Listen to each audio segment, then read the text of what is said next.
I stand now. God enter her head. Can I correct you? The love that is please. inside Ike, my son. Let it go to Adeobikwe. Wait, it's not Adeobikwe. Maybe you should call Adeobikwe. Because your prayer is going to the wrong place. How will it be answered? It's Adeobikwe. Adeobikwe. God, the head of Adeobikwe. Anything where don't come out my picking for head of Adeobikwe. Adeobikwe. Adeobikwe. Adeobikwe. Adeobikwe. Adeobikwe. Adoko. Ekitini. Adeobikwe. Why? Why is because I want to upgrade myself. And the upgrading is that I'm going to be wearing suit. So that I will be suitable. So me I'm coming. That is it. You did it. My God, wait for the counter. For what? Why do you say it like that? You don't know anything about corona. We need to wash our hands and sanitizer. We should not put hand on our feet. Where is this knife? What is corona? Corona now. You don't know what you're doing. So the name of the school now, you think I'm not wise? No, it's a virus that came from China. Yeah. It's very, very dangerous, you know. I think something just spoke to me. What is it? About this corona thing you talked about now. I get it. It's true. A song just came into my head from the spirit realm. What's the song about? So the song will be singing it when corona hears it. So I sing the song for you. Are you ready now? Yeah.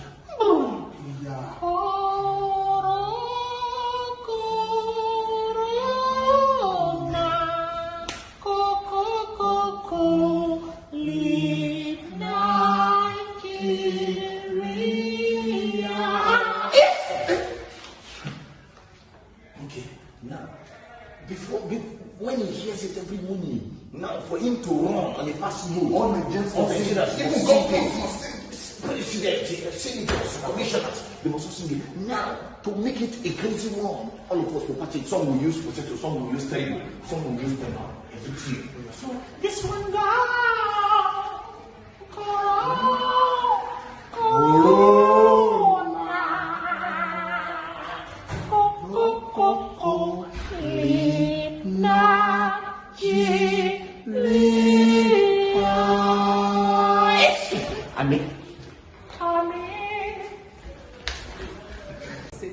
What is he supposed to say to you? Which girl? Amaka give you now, not nice.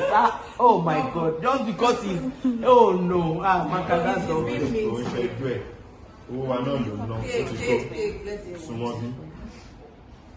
You're sitting Shakara. No, but it is far now. You move closer and give him the thing. Which closer? No, you don't brought it closer now. Jebby, do it. Because mo ti ń rí àwọn tó ń ṣe design. Wọ́n gbà tí mo kó bá ń kọ́lé Thomas. Bí mo ṣe kọ́kọ́ dé iwájú ta tí mo rí kíní yẹn gbàgàdà. Mo ní huge lọ́lẹ̀ yọ. Huge gan. Kò ṣe kọ kékeré. So tí mo wá wọlé mo wá rí àpẹẹrẹ ọba. So mo sì mọ̀ pé ọba ni a nínú iṣẹ́. So mo like ya. So me mind. Mo ti sọ, Bankole ni màmá wọ̀. Oh, Bankole. Ẹ̀fún mi ní Adébímpé. Okay, Adeobikwe. Even massive Adeobikwe náà. Mo ti meet king of designer. So that kò lè bá mi rán skirt kékeré kó fún Adeobikwe. Kò tún lè bá mi rán oríṣiríṣi. So people, you can come here. Oh yeah. Tó bá dé ibi, wàá rán aṣọ tí wọn náà máa wọ̀ tó máa mọ̀ pé nǹkan kìkì ibẹ̀. Show me here.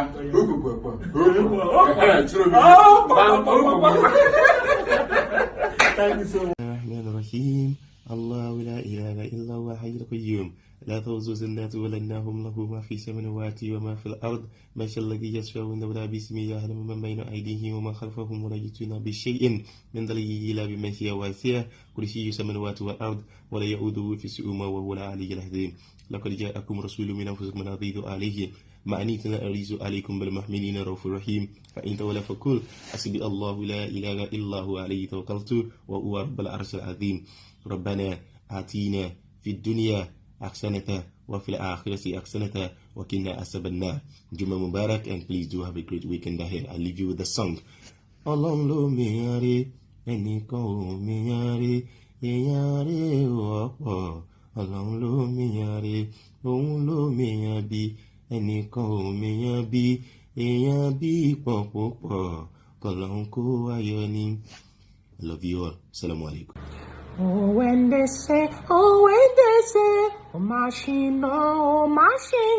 Oh, when they say, oh, machine gun. Oh, Lord, I want to be in that number. Oh, when they say, oh, machine gun. Thank you. Welcome to 2020. Wake up. I miss you. You know I miss you now. Oh, miss me, joy. What's all this? This year, let us know what you are doing. We know what you are doing already. Look, what's the problem? We are taking so good point. Show you doing our vision. Don't you think vision? Go big people, keep on dead. I never do people the vision. You know who we know. Èmi máa put a plate now. You want to call your face? Take a picture. You want to call your face? You know what? Yes. Kí mi máa rí. Tó bá rí sọ fún mi máa translate here. But tó bá rí ìran torí tí o correct mo lè dá ẹ̀ mọ̀. Okay, very good. Let's go. Jẹ́ kí máa mọ̀ pé agbára wà. Nǹkan tó ń bí ní òkú mi. Ọlọ́run tó tóbi. Ọlọ́run tóbi. Ọlọ́run jàgbàgbà.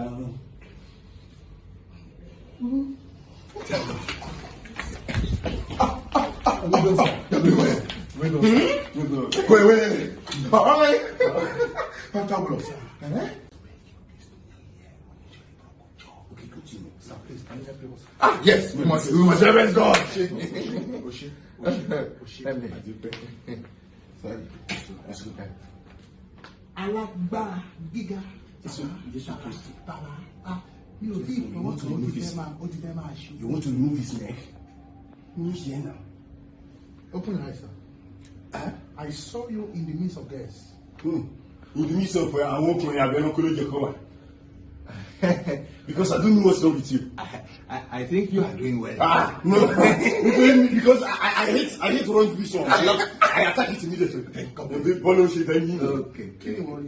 Very good. Nǹkan tí mi rí sí is that òótọ́ wà láàárín àwọn òkùjẹkùjẹ obìnrin. Àwọn tó lóhun tà lọ́ra. Àwọn tó wọ́n jogún ìkiri fún wọn, I mean upper side. Àwọn tó ń jogún àìsíkè fún wọn, I mean the downside. But now, the thing come as because Valentine is close. And tó lóhun bá jẹ́ ìjogún ṣìnà fún kó careful. Tó bá jẹ́ pé time ló wà bí sáà.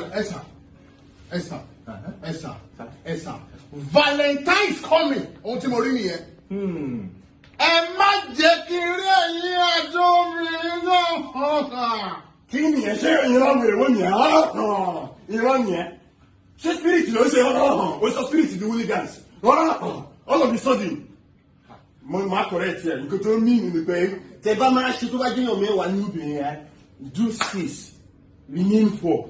Okay. That is what Valentine is about. Hi, for 6. 6. Do no. For 4. Okay. No. Hi, for 6. Hi. For 4. Ní Valentine. Ẹ máa rí hin for 9. So sir, you're safe. I'm safe. No problem. I can go without protection. Yes, but what I'm going to tell you is that anything you go with, whatever the consequences and repercussions, hold on to yourself. Yeah, because church elema one last. If anything happened to you, it's the same church. Push it down. We are pushing Push it down. No, they cannot be getting away. I said, wait. Let me tell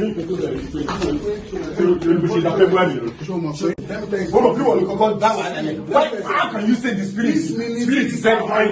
Let me tell you something. Yes, Latif, you have only said that. Latif, let me tell you something. And I just bought our land. Church. Which land? But I'm on a separate ministry. And now, Latif, we share it. Hold one plot. I hold the other plot. We cannot. Is it Why? that we're going to meet people? Why? They are not agreeing. Can two work together except they agree? Hey, okay, we cannot work together except we agree. When you are saying the wrong thing, I should agree with you. Latif, how? I follow you. Mr. Macaron. Excuse me, sir. Please.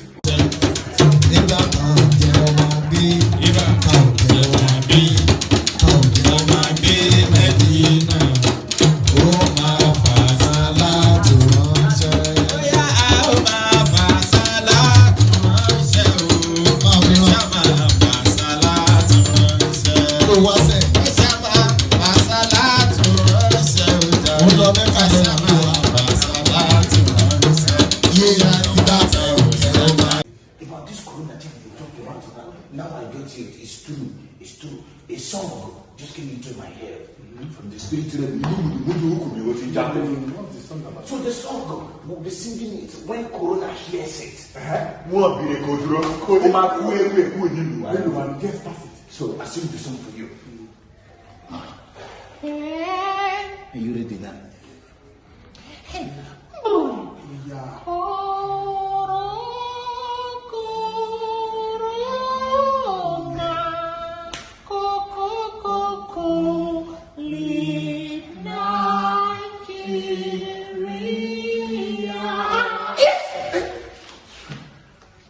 Okay, now, when he hears it every morning, now for him to run on a fast move, on the senators, even president, senators, commissioners, they must also sing it. Now, to make it a crazy one, all of us for party, some will use potato, some will use table, some will use them, everything. So, this one down,